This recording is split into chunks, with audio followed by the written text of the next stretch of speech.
आजकल जो हमारा है OSPF, इसका है ओपन शॉर्टेस्ट पाथ फर्स्ट, ठीक है, OSPF प्रोटोकॉल। आपने कल भी आपको बताया था कि ज्यादातर जो होता है यूज, जो हमारे नेटवर्किंग में ज्यादातर यूज जो होता है वो OSPF यूज होता है, ठीक है। एक चीज को यूज ऑन करने की मतलब, कोई चीज अगर फेवरेट हो जाती है उसकी कोई रीजन होती है और इसकी रीजन फेवरेट होने की क्या है, ये एक स्टैंडर्डाइज्ड प्रोटोकॉल है, ठीक है। लाइकवाइज जिस तरह हमने ईथर चैनल में कॉन्फ़िगर पढ़ा थे ना, दो तरह के होते हैं हमारे पास, एक सिस्को प्रोप्राइटरी होता है और एक IEEE के स्टैंडर्ड पे था, ठीक है। तो ये भी एक स्टैंडर्डाइज्ड है। हमारा जो नेटवर्क है या हमारे जो कंपनीज हैं, वहां पे मैंने बार बार बताया आपको कि मिक्सचर होता है डिवाइसेस का। हुआवे की डिवाइस भी होगी, जेटी की भी होगी, सिस्को की भी होगी, जूनिपर की भी उन्होंने प्लेस की होगी, जहां से उन्हें कोई सस्ती मिल गई या मतलब उनके लिए जहां पे कोई आसानी हो गई, या उनके पास जूनिपर का कोई एक्सपर्ट बंदा आ गया है तो उन्हें जूनिपर का इक्विपमेंट परचेज करना स्टार्ट कर दिया, ठीक है।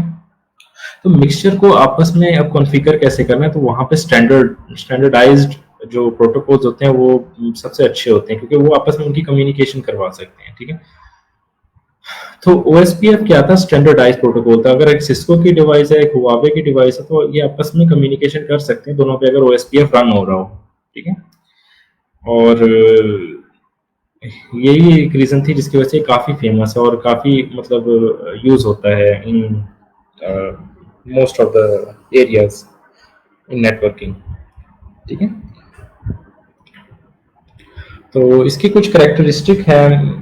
ये वैसे ही होगा बेसिकली जिस तरह कल का लेक्चर था, थ्योरी इसमें थोड़ी ज्यादा है, चीजें आपको समझनी पड़ेंगी, और जैसे ही आप समझ लेंगे तो कमांड्स वही माइनर सी हैं जैसे रिप की है, एंड और आप फौरन समझ जाएंगे।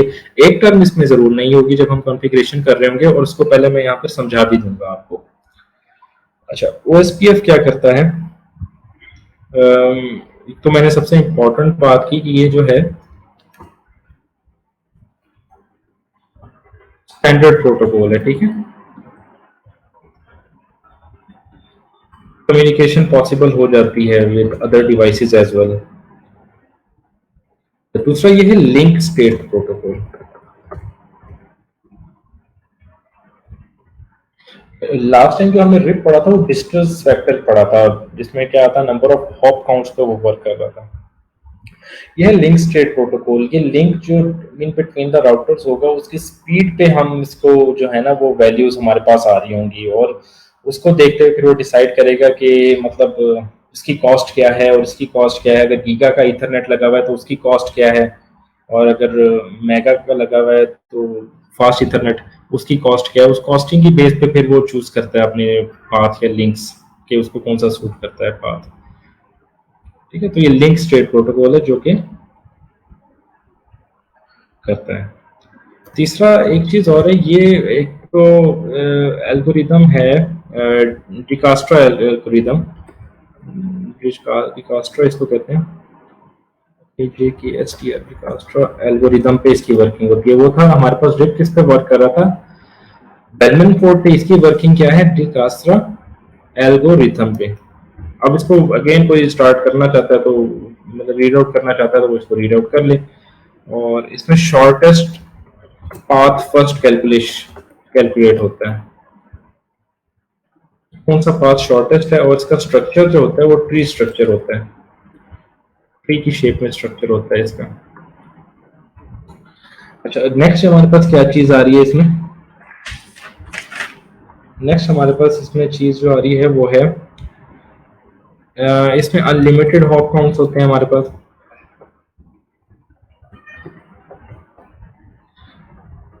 हॉप काउंट्स अगर पेंट में ओपन कर लूँ और आपको बता भी दूँ साथ के साथ, पाकिस्तानी जो है ना वो चीज़ें बहुत जल्दी भूल जाते हैं, तो याद करवानी पड़ती है दोबारा दोबारा। ये राउटर्स हैं, ठीक है। एक राउटर मेरा सोर्स का होगा और एक राउटर मेरा डेस्टिनेशन का होगा, ठीक है। लेट सपोज ये जो राउटर है ये मेरा सोर्स है, मैं यहाँ पे एस लिख देता हूँ इसमें, ठीक है। सेकंड राउटर जो है ये मेरा डेस्टिनेशन है, तो अब अगर सोर्स में से कोई चीज़ भेजे डेस्टिनेशन के थ्रू, तो यहाँ से होती हुई फ्लो हमारा ये होगा, ठीक है। अब हॉप काउंट्स बेसिकली ये होते हैं, सेंटर और डेस्टिनेशन के दरमियान जितने नंबर ऑफ डिवाइसेस होंगी हमारे पास, वो हम हॉप काउंट्स कंसिडर होते हैं, ठीक है। अब कोई अभी ज्वाइन करने वाला अगर देखेगा तो उसको तो ये कोई फनी डायग्राम नजर आएगी, ठीक है। लेकिन ये ऐसा कुछ भी नहीं है, ये जस्ट मैंने राउटर 4 प्लेस किए हैं और ये जस्ट इंडिकेट किया है कि जी सेंट्रलाइज में होंगे वो हॉप काउंट्स कंसिडर होते हैं, number of devices between the sender and receiver, क्योंकि डाटा उनसे हॉप होता हुआ जा रहा है स्टेप बाय स्टेप। पहले ये डाटा यहाँ पे लैंड हुआ, यहाँ से लैंड होकर यहाँ पर गया, फिर डेस्टिनेशन तक पहुंचा, ठीक है। तो these are the hop counts. अब ओएसपीएफ के दरमियान ये अनलिमिटेड होते हैं, रिप एक सर्टेन अमाउंट तक 15 हॉप्स उसके हो सकते थे, उसकी हॉप काउंट की जो लिमिट थी रिप की 15 थी, और इसके दरमियान अनलिमिटेड है। अच्छा, ओएसपीएफ का एक और फायदा भी है, लेकिन वो मैं आगे चल के बताऊंगा। पहले हम बेसिक कैरेक्टरिस्टिक को देख लें ताकि हमें आइडिया हो जाए कि ये क्यों मतलब थोड़ा सा ज्यादा प्रेफरेबल है as compared to routing information protocol. Unlimited hop counts के बाद अगर हम नेक्स्ट मूव ऑन करते हैं कि इसका एडमिनिस्ट्रेटिव डिस्टेंस क्या है, इसको एडीबी कहते हैं हम। एडमिनिस्ट्रेटिव डिस्टेंस इसका जो है वो है 110 इज 110, ठीक है। ये बाय डिफॉल्ट होते हैं, इसको हम चेंज भी कर सकते हैं एज पर आवर रिक्वायरमेंट, ठीक है। इसकी कमांड भी राउटर के अंदर अवेलेबल होती है, आप इसको चेंज कर सकते हैं। बाय डिफॉल्ट 110 होता है। ये होता क्यों है कि मल्टीपल राउटिंग प्रोटोकॉल, मैंने पहले ही बताया था, अगर कॉन्फ़िगर हुए हुए हैं तो इसको देखते हुए राउटर डिसाइड करता है कि उसने किस राउटिंग प्रोटोकॉल को अडॉप्ट करना है। लेट्स सपोज अगर ओएसपीएफ एंड ईआईजीआरपी राउटर उस पूरे टोपोलॉजी में कॉन्फ़िगर हुए हैं, ठीक है, दोनों, तो किसकी वो पास सुनेगा राउटर, किसकी कॉन्फ़िगरेशन को अडॉप्ट करेगा, किसके राउटिंग टेबल में से जाके देखेगा एंट्रीज को। इट वुड बी ईआईजीआरपी, क्योंकि उसका एडमिनिस्ट्रेटिव डिस्टेंस 90 होता है। यही कंपैरिजन अगर मैं करूं बिटवीन ओएसपीएफ एंड रिप, ठीक है, तो रिप का होता है 120, इसका होता है 110, तो डेफिनेटली जो होगा एडमिनिस्ट्रेटिव डिस्टेंस किसका अडॉप्ट किया, सॉरी राउटिंग टेबल में से एंट्रीज किसकी अडॉप्ट की जाएंगी, ओएसपीएफ की। तो एडमिनिस्ट्रेटिव डिस्टेंस जो होता है वो इस पर्पज के लिए होता है। बेसिकली राउटर्स या स्विचेस जो हैं मशीन्स हैं, इनकी अपनी इंटेलिजेंस नहीं है। अब जो अलबत्ता डिवाइसेस आ रही हैं वो स्मार्ट डिवाइसेस हैं, उनमें मशीन लर्निंग है, वो अपने आप को इंटेलिजेंट करती जा रही हैं ऑटोमेटिकली बाय परफॉर्मिंग ट्रेनिंग, ठीक है। लेकिन अभी हम अगर थोड़े से प्रीवियस लेवल पे सिर्फ जाएं तो ये डिवाइसेस इंटेलिजेंट नहीं है, इनको हर चीज़ हमने इसमें फीड की हुई है, हर पैरामीटर इसमें फीड किया हुआ है ताकि कोई एरर ना आ सके और हर लिहाज से कंप्लीट स्ट्रक्चर हो हमारे पास, ठीक है। नेक्स्ट जो है चीज़ हमारे पास क्या है, यह क्लासलेस राउटिंग प्रोटोकॉल है।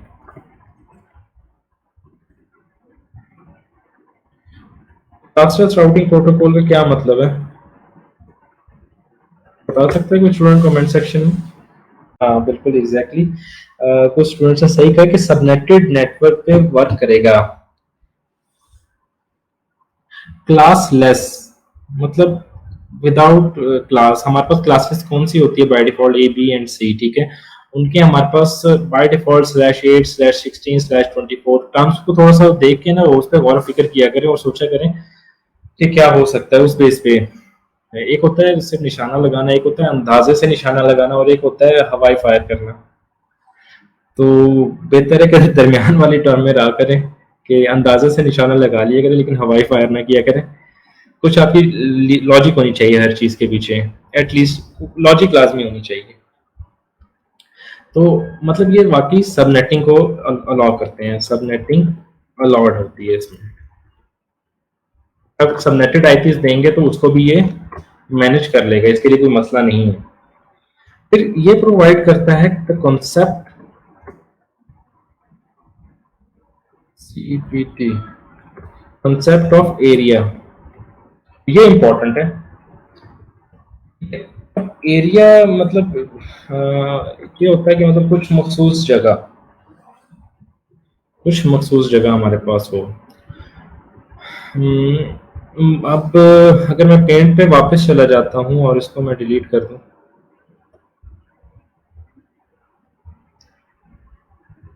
ये गलत चीज़ है।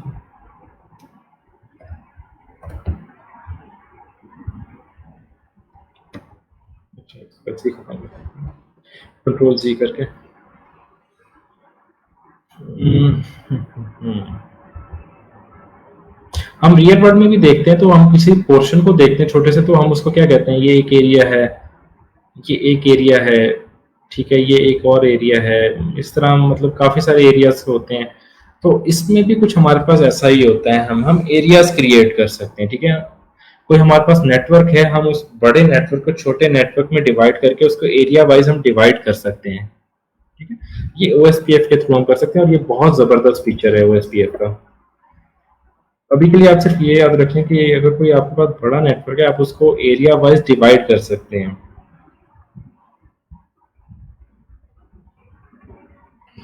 एडमिनिस्ट्रेटिव डिस्टेंस का कह रहे हैं, मैं रिपीट कर देता हूँ। अगर आपके पास multiple protocols at a time run हो रहे हैं डिवाइस पे, राउटर पे, ठीक है। अब एक राउटिंग प्रोटोकॉल इनफ होता है डिवाइस को सपोर्ट करने के लिए, लेकिन मैं सपोज करता हूँ कि मल्टीपल रन कर रहे हैं, तो अब राउटर को नहीं पता लगेगा कि किसको अडॉप्ट करना है किसको नहीं। वो सबकी सुनेगा तो फिर तो कुछ भी नहीं कर पाएगा, और सबकी सुनेगा तो कोलिजन्स भी अगर हो सकते हैं कि एक एंट्री और है किसी जगह पे, एक एंट्री किसी और जगह से और है, वो हॉप काउंट की बेसिस पर कह रहा है कि ये शॉर्ट पड़ता है, और इसके लिंक स्टेट की बेसिस पे वो कह रहा है कि नहीं, ये वाला चैनल फास्ट है, इसके थ्रू हम जा सकते हैं। तो वो मतलब कोलिजन होगी, कंफ्यूजन होगी राउटिंग के लिए। तो इस चीज से बचने के लिए एडमिनिस्ट्रेटिव डिस्टेंस असाइन किए गए प्रोटोकॉल्स को, एक सर्टेन नंबर उनको दे दिया, ठीक है। और उस सर्टेन नंबर के कम होने की बेसिस पे वो चूज कर लेता है राउटर, ठीक है। सबसे स्मॉलेस्ट जो होगा वो नंबर जो कि हमारे पास डायरेक्टली कनेक्टेड है, जीरो, चलो उसको छोड़ दे, स्टैटिक राउट है वन, उसको अडॉप्ट कर लेगा। अगर सारे स्टैटिक भी रन हो रहा है, EIGRP OSPF भी रन हो रहा है, तो स्टैटिक को वो अडॉप्ट करेगा। तो इस तरह से होता है वर्किंग।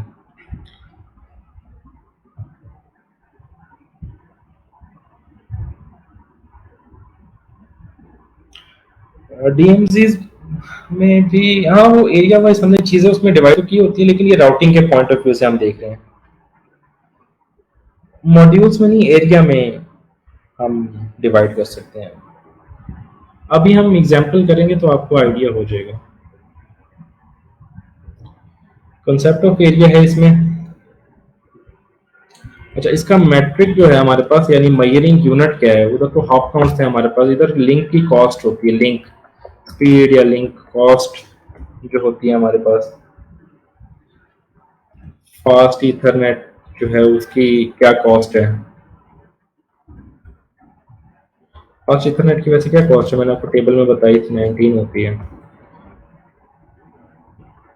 गीगा ईथरनेट की क्या होती है,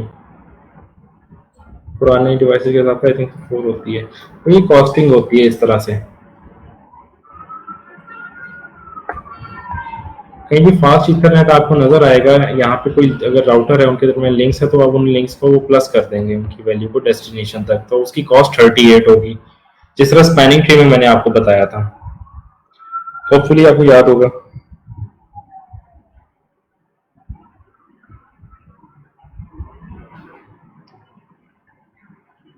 हाँ, ठीक है। यहाँ तक अगर ये जो चीज़ें हमने स्टडी की हैं, जो इनके मेन बेसिक्स हैं, यहाँ पर आपको क्लियर है, तो देन हम आगे मूव करते हैं। मुझे कंफर्म कीजिएगा काइंडली।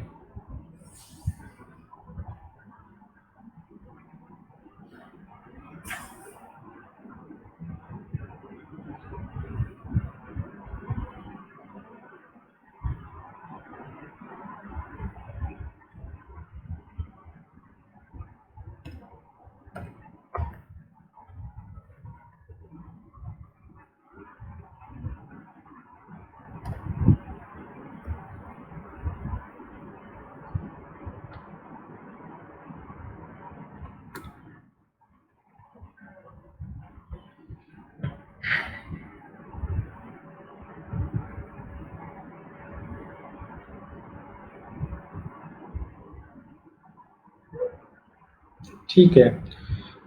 इसकी जो कन्वर्जेंस होती है, अगर एक लिंक अगर किसी due to some reason down हो गया है और उसको अप होने में कितना टाइम लगता है, तो वो फास्ट अप बहुत जल्दी अप हो जाता है। सेकंड लिंक अगर रिडंडेंट लिंक आपने लगाया हुआ है। अच्छा, और उसके अलावा इसकी जो अपडेट्स होती हैं वो इवेंट ट्रिगर्ड होती हैं। कोई इवेंट अगर होगा, इवेंट ट्रिगर्ड होती हैं, ठीक है। रेगुलर रेगुलर जो अपडेट्स हैं वो चलती रहती हैं। जो एलएसएस होते हैं, लिंक एडवर्टाइज जो होते हैं ना, वो होते रहते हैं, वो भी हम देख लेंगे अभी। तो ये सब चीज़ें अभी हम नेक्स्ट जो है वो स्टार्ट करते हैं। अभी मैं आपको ना फिगर बना के दिखाता हूँ जिसमें होपफुली आपको क्लियर हो जाएगा। सपोज हमारे पास एक राउटर ये है, ठीक है। उसके बाद 1 2 एंड 3, देन हमारे पास 1 2 एंड 3।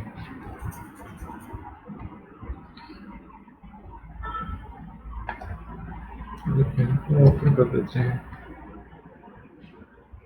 अच्छा, इनको मैं अब कनेक्ट कर देता हूँ आपस में।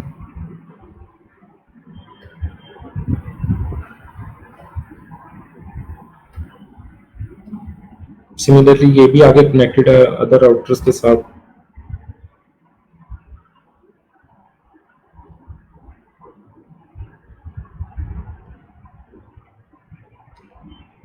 ठीक है। मैंने एक टर्म यूज की थी जिसको मैंने कहा था कि एरिया, ठीक है। तो अगर मैं एरिया वाइज इस चीज को डिवाइड करना चाहूँ तो एक मेरा कोर नेटवर्क होगा, ठीक है, जिसको मैं बैकबोन एरिया भी कहता हूँ, जहाँ पे आपकी कोर डिवाइसेस प्लेस हुई होती हैं, जिससे होते हुए सारी डिवाइसेस एक दूसरे को एक्सेस कर सकती हैं, वो कोर डिवाइस होती है, ठीक है। अगर मैं एग्जांपल दूं कि इस डिवाइस ने दिस डिवाइस अगर इस डिवाइस ने कनेक्शन करना है इस डिवाइस के साथ, तो उसका पाथ क्या होगा? ये इसके पास जाएगी, देन यहां से जाएगी इसके पास, यहां से होती भी, यहां से होता हुआ फिर यहां से जाएगा, ठीक है। तो ये पाथ होगा हमारा, ठीक है। तो मैं क्या कहूंगा, this would be the core network या बैकबोन नेटवर्क, ये हमारा,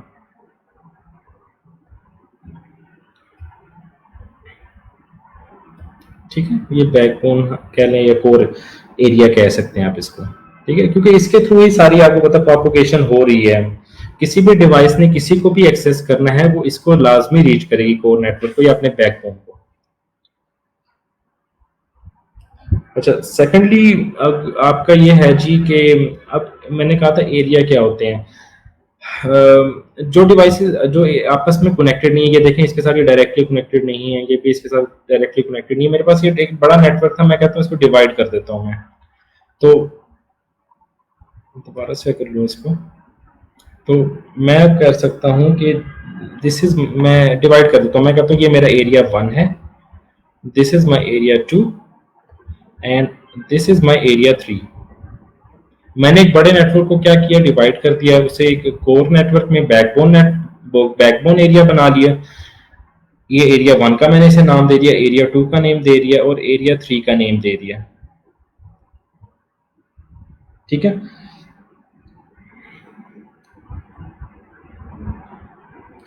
अच्छा, ऐसे राउटर्स जो हमारे एरिया और बैकबोन नेटवर्क के दरमियान इंटरकनेक्शन करवा रहे हैं, वो कौन से राउटर हैं? वो ये 3 राउटर हैं। इनको हम क्या कहते हैं, मैं इनके साथ लिख देता हूं। हम इनको कहते हैं area border router, एबीआर,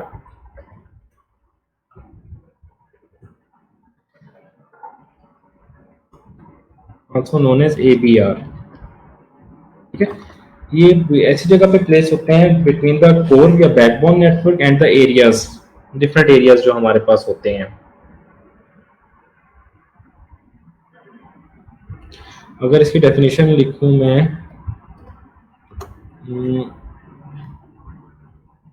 router that connects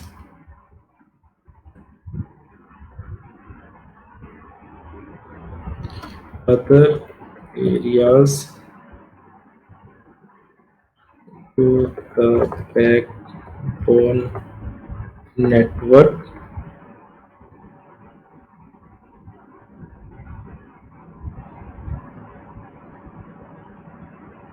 is called ABR। ठीक है, वीलैन का कंसेप्ट नहीं है, जस्ट मतलब आप डिवाइड भी, हाँ वीलैन भी ग्रुपिंग कर देता है, वो लॉजिकल ग्रुपिंग होती है। ठीक है, लेकिन इसमें आप नेटवर्क को अपने हिसाब से थोड़ा सा आप ब्रेक डाउन कर लेते हो, उसको कम डिवाइड कर लेते हो, नेटवर्क को अपनी आसानी के लिए एरिया वाइज डिवाइड कर लेते हैं आप नेटवर्क को। ठीक है, तो ये जो इन बिटवीन प्लेस हुए हैं हमारे पास बिटवीन द एरियाज, ये एरिया 1 है। ठीक है, यहाँ पे मैं लिख देता हूँ A1।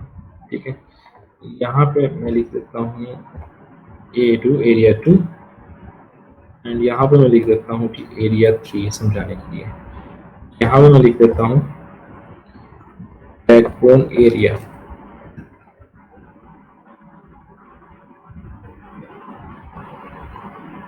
ये आपका बैकबोन एरिया। ठीक है जी।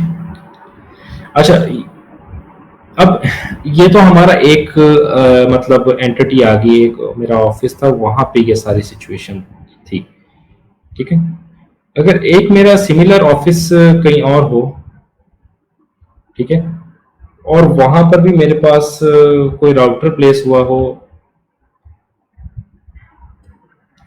और ये जो है हमारा कनेक्ट करेगा उस, अगर अम, कह लें कि उस ऑफिस को हम कनेक्ट कर रहे हैं इसके साथ, मैं कनेक्ट कर भी देता हूँ। तो ऐसा राउटर जो किसी और सेपरेट डोमेन या सेपरेट एंटिटी है, ये देखें पूरी एक डोमेन अलग है, पूरा ये ऑफिस अलग है, उसके साथ अगर कनेक्ट कर रहा है तो उसको हम ASBR कहते हैं, ऑटोनोमस सिस्टम बाउंड्री राउटर। ये राउटर हमारा क्या कहलाएगा, यहाँ पे मैं लिख देता हूँ, वर्किंग में इनकी डेफिनेशन है बेसिकली, ऐसा राउटर जो किसी और डोमेन या सेपरेट, मतलब ये एक ऑफिस है जहाँ पे मतलब डिफरेंट डिवाइसेस हैं, उसके थ्रू आप कनेक्ट कर रहे हैं, उसको कनेक्शन दे रहे हैं, तो वो राउटर ASBR कहलाएगा। और जो router within the area, within the organisation आगे एरियाज को कनेक्ट कर रहा है विद द बैकबोन एरिया, उनको हम ABR कहते हैं। बहुत आ रही है। तो ये चीज आपको समझ आ गई है, कुछ आइडिया हुआ है आपको, मतलब अभी हम इसकी वो कॉन्फ़िगरेशन करेंगे तो चीजें आपको और बेहतर आ जाएंगी, और इन टर्म्स को भी हम डिस्कस भी कर लेते हैं मजीद। डायग्राम के थ्रू समझाने का मकसद ये था कि आपको थोड़ा सा क्लियर हो जाइए। अब मैं ASBR का आप पूछ रहे थे, मैं लिख देता हूँ इसके सामने। ASBR हमारे पास होता है ऑटोनोमस सिस्टम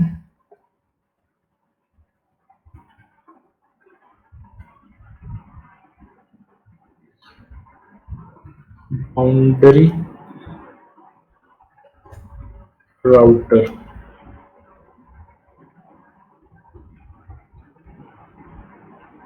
असल में ये जो हमारे पास पूरा जो स्ट्रक्चर है ना, this is autonomous system, AS इसको बोलते हैं हम। ठीक है, तो एक ऑटोनोमस सिस्टम जब दूसरे ऑटोनोमस सिस्टम के साथ जब ये करता है कम्युनिकेशन, और जो राउटर वो कम्युनिकेशन परफॉर्म करता है, तो हम इसको ASBR कहते हैं, ऑटोनोमस सिस्टम बाउंड्री राउटर। देखिए बाउंड्री पे प्लेस हुआ है उस ऑटोनोमस सिस्टम के, तो उसी नाम से मिलते जुलती जो है ना ये टर्म यूज करते हैं ताकि आसानी हो जाए याद रखने में।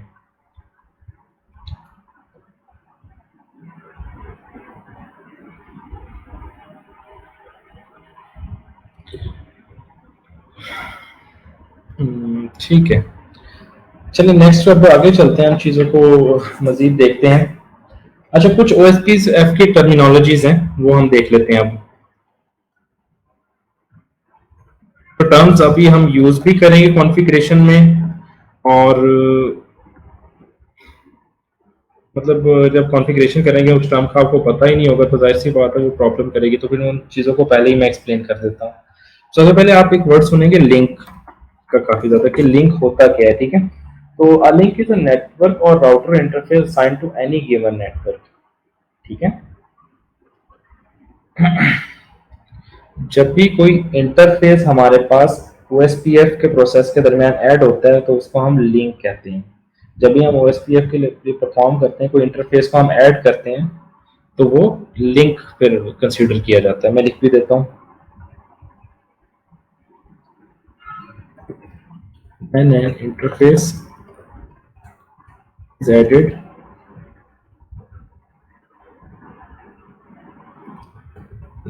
OSPF process it is considered as a link। ठीक है, हर इंटरफेस को मतलब फिर हम लिंक कंसीडर कर रहे होते हैं OSPF के टर्म्स में। कि वही बात है कि डाटा लिंक लेयर में तो हम जो डाटा हमारा ट्रैवल कर रहा होता है उसको हम फ्रेम्स कह रहे होते हैं, और फिर नेटवर्क लेयर में उन्हीं को हम पैकेट्स कह रहे होते हैं, क्योंकि वो डिफरेंट लेयर्स की डिफरेंट टर्मिनोलॉजी होती है। ठीक है, तो इस प्रोटोकॉल की ये टर्मिनोलॉजी है कि वो इंटरफेस को हम लिंक कंसीडर कर रहे होते हैं। देन हमारे पास एक इंपॉर्टेंट टर्म है राउटर आईडी। ठीक है, राउटर आईडी ये बेसिकली क्या होती है, ये आईपी एड्रेस होता है टू आइडेंटिफाई द राउटर। ठीक है,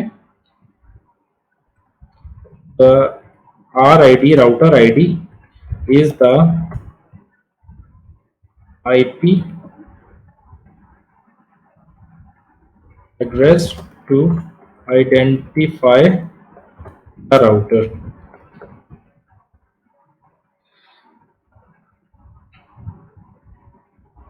ठीक है, थर्ड आप एक टर्म जो आपको सुनने को मिलेगी नेबर्स, बहुत ज्यादा इसमें।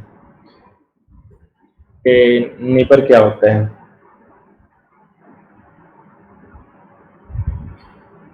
टू और मोर routers having thus having a common network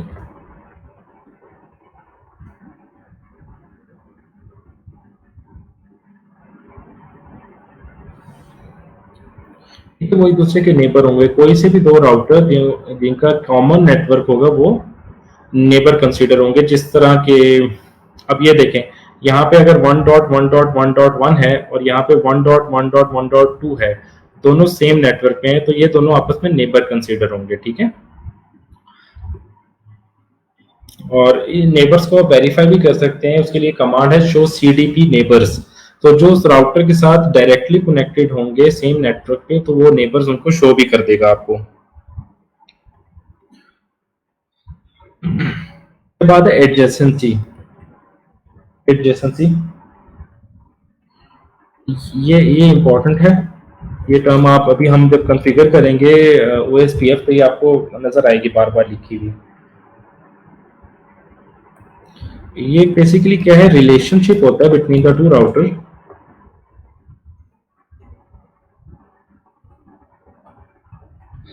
जो कि क्या शो करता है,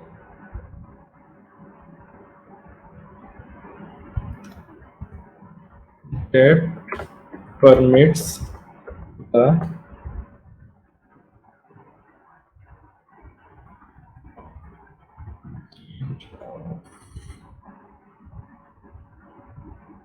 राउट अपडेट्स। जो जो इनके दरमियान राउट अपडेट्स हो रही होती हैं बेसिकली उसको अलाउ करता है। ठीक है, दो राउटर के दरमियान जो राउट अपडेट्स आपस में फ्लो कर रही होंगी, तो एडजेसेंसी इसका नाम है। ठीक है,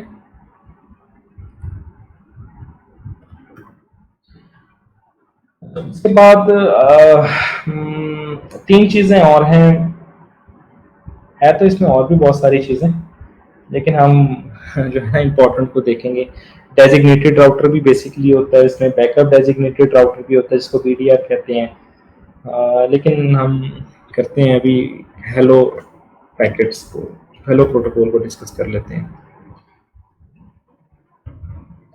लास्ट टाइम भी जो सर ने पढ़ा रहे थे तो सर कह रहे थे कि हेलो पैकेट्स होते हैं जो हमारे पास नेटवर्क में रन कर रहे होते हैं। ठीक है, तो वो ये हम क्या करते हैं, make sure dynamic neighbour discovery.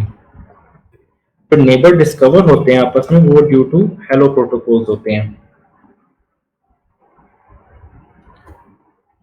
And maintain neighbour relationship. एक तो फाइंड करते हैं नेबर्स को, उनके रिलेशनशिप को भी ये अप टू डेट रखते हैं, क्योंकि हेलो प्रोटोकॉल के बाद हेलो पैकेट जब सेंड होता है बेसिकली वो एक सर्टेन नंबर ऑफ सेकंड्स होते हैं, उसके बाद फिर वो उसने जब उसको वेट करता है वो नहीं आता तो देन उसकी एंट्री को वो डिलीट कर देता है। ठीक है, फिर पाथ को वो इनवैलिड कर देता है, तो वो रिलेशनशिप को भी मेंटेन करता है ये hello protocol.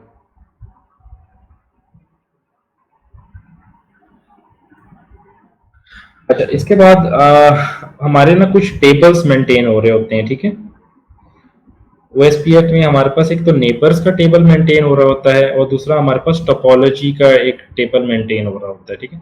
Routing table maintain हो रहा होता है, वो तो हो ही रहा होता है, ठीक है। उसके साथ साथ हमारे पास जो नेबर्स होते हैं ओएसपीएफ में, उनका भी टेबल मेंटेन हो रहा होता है, डेटाबेस मेंटेन हो रही होती है, और हमारे पास टोपोलॉजिकल डेटाबेस भी हो रही होती है अपडेट। जैसे कि अगर कोई राउटर लेट सपोज आता है और वो एरिया 1 में आके ऐड हो जाता है यहाँ पर, ठीक है।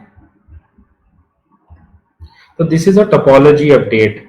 टोपोलॉजी चेंज हुई है, एरिया 1 में एक और एंटिटी आके ऐड हो गई है, ठीक है। तो इसकी चेंजिंग कहाँ पे जाएगी? टोपोलॉजी की डेटाबेस में जाएगी। टोपोलॉजी के टेबल में एंट्री इसकी जाके अपडेट होगी, ये ऐड हो जाएगा वहां पर जाकर। मैं ये दोनों मेंशन भी कर देता हूँ यहाँ पे। नेबरशिप डेटाबेस या टेबल कह लें इसको आसानी के लिए, जैसे आपको याद रखना है।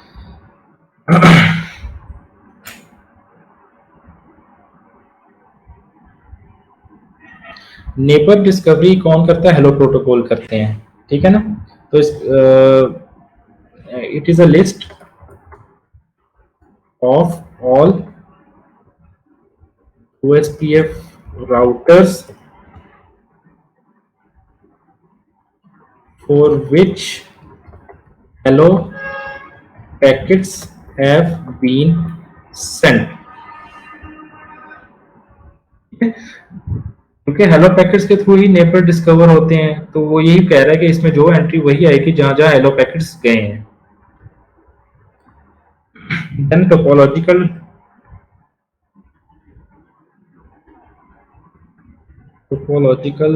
डेटाबेस।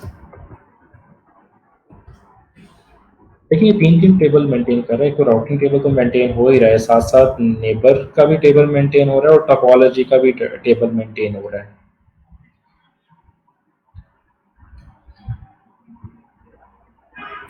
इट कंटेन्स, मैं दोबारा इसको एक्सप्लेन भी कर दूंगा। एक दफा मुझे इसको कंप्लीट कर लेने दें, मैं सारा एक्सप्लेन कर दूंगा again. Information of all the links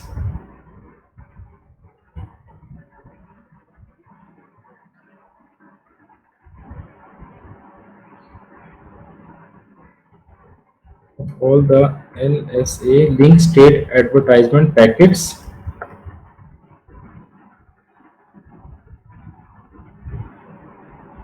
that have been received for an area। इसके अंदर कौन सी इंफॉर्मेशन होती है? अच्छा, इसके अंदर हमारे पास कौन सी इंफॉर्मेशन होती है? एलएसए पैकेट्स की इंफॉर्मेशन होती है। अब सवाल ये पैदा होता है कि एलएसए पैकेट्स क्या होते हैं। तो इसको समझाने से पहले मैं यहाँ पे एलएसए पैकेट एक्सप्लेन कर देता हूँ। थोड़ा सा आपको लग रहा होगा कि ये क्या होता जा रहा है।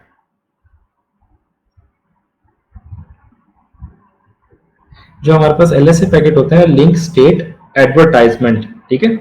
ये डाटा पैकेट्स होते हैं OSPF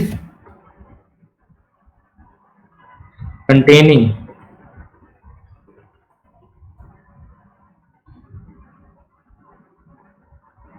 link state and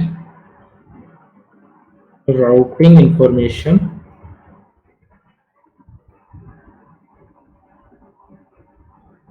that is shared among the OSPF routers।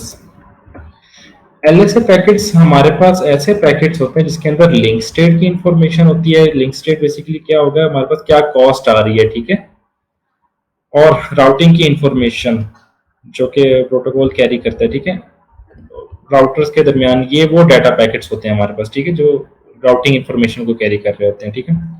अब टोपोलॉजी डेटाबेस क्या चीज कंटेन करती है जी? वो सारी इंफॉर्मेशन कंटेन करती है जो एलएसए पैकेट्स उस एरिया के लिए रिसीव करके लेकर आते हैं, ठीक है। जैसे कि इस एरिया में,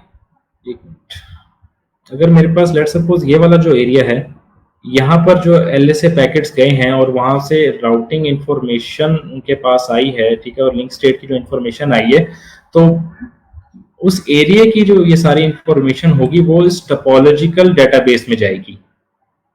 ठीक है, कि कॉस्ट कितनी थी, 19 थी कॉस्ट, मल्टीपल लिंक्स थे, अगर फास्ट इथरनेट की तो 38 कॉस्ट थी वहां तक पहुंचने के लिए हमारे पास, और फर्दर राउटिंग इंफॉर्मेशन कितनी डिवाइसेस वहां पे है, सारा कुछ, तो वो हमारे पास टोपोलॉजिकल डेटाबेस में सेव होती जाएंगी। किस तरह से सेव होती है टोपोलॉजिकल डेटाबेस में? Due to LSA packets. और एलएसए पैकेट्स क्या कैरी करते हैं? वो राउटिंग इंफॉर्मेशन और लिंक स्टेट की इंफॉर्मेशन कैरी करते हैं।